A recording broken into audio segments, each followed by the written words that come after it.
প্রিয় দর্শক, আসসালামু আলাইকুম। দর্শক, আপনাদের প্রীতি ও শুভেচ্ছা জানিয়ে শুরু করছি আমাদের আজকের প্রতিবেদন। তো দর্শক, দেখতেই পাচ্ছেন আমাদের সামনে এক আপু দাঁড়িয়ে আছে। আমরা তার জীবনের গল্পটা শুনবো। তো জানবো আপু কেন আমাদের ইউটিউবের মাঝে আসলেন, তিনি কি বলতে চান। আপু আসসালামু আলাইকুম। আপু কেমন আছেন? যাক, ভালো থাকলে ভালো। আপনার নাম কি? মাশাআল্লাহ, খুব সুন্দর নাম। তানিয়া আপুর বয়স কত? 18 বছর। তো একদম যুবতী হয়ে গেছে নাকি? বিয়ে শাদী হয়েছে নাকি? তা হাতে আবার চুড়ি পরছেন? সবসময় চুড়ি পরে, মানে নিজেকে কি মানে ম্যারিড ভাবতে, বিবাহিত ভাবতে কি ভালো লাগে? হ্যাঁ, জানি ছেলেরা ডিস্টার্ব না করে নাকি? আচ্ছা, যাক, বুদ্ধি আছে। তানিয়া আপু কি করেন?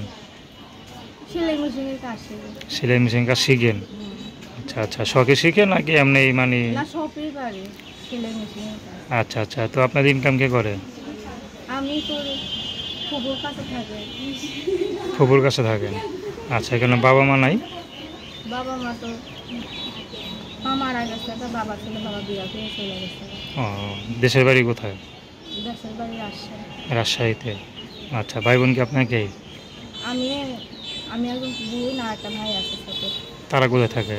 তারা আমার কাছেই থাকে। আচ্ছা আচ্ছা, তো আপনি তো সেলাই মেশিন কাজ শিখতেছেন, তো বেতন টেতন তো দেয় না? দেয় না, বেতন এখনো দেয়। তাহলে পেট চালার কি আপনার? পেট চালাই গো, সেলাই মেশিনের কাজ শিখে আবার লোকের বাড়িতে কাজ কাম করে। আচ্ছা আচ্ছা আচ্ছা, মানে সেলাই মেশিন কাজ শিখতেছেন, পাশাপাশি পরের বাসায় কাজ করেন, এই তো? মানে ওখান থেকে যা পান তা দিয়ে আর কি সংসার চলে? আচ্ছা, তো এখন ইউটিউবে আসলেন কি জন্য? ইউটিউবে আসি একটা ভালো যদি মনের মতো মানুষ পাই, সারা জীবন তার সাথে বানিয়ে রাখবো।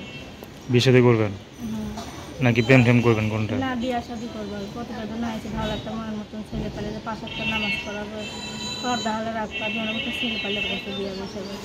আচ্ছা, কেমন ছেলে পান? চাই যার মন সরল, সে ভালো দেখতে শুনতে। যদি টাকা না থাকে কিন্তু দেখতে শুনতে পুরো নায়কের মতো, তাহলে কি করবেন? সমস্যা নেই, টাকা দিয়ে মাঝে ভালোবাসে, মাঝে মন থাকলে ভালোবাসে। আচ্ছা, তো দর্শক, আপনারা তানিয়া আপুর কথা শুনলেন। তো তার নাম্বারটা হচ্ছে 0132593890 আমি নাম্বারটা আবার বলছি 0132593890। তো দর্শক, প্রেম ভালোবাসা, সাহায্য সহযোগিতা, বিয়ে শাদী করে একান্ত আপনাদের ব্যক্তিগত ব্যাপার। তো আসুন আমরা 5 ওয়াক্ত নামাজ পড়ি, সর্বদা দেশের সেবা করি। আসসালামু আলাইকুম।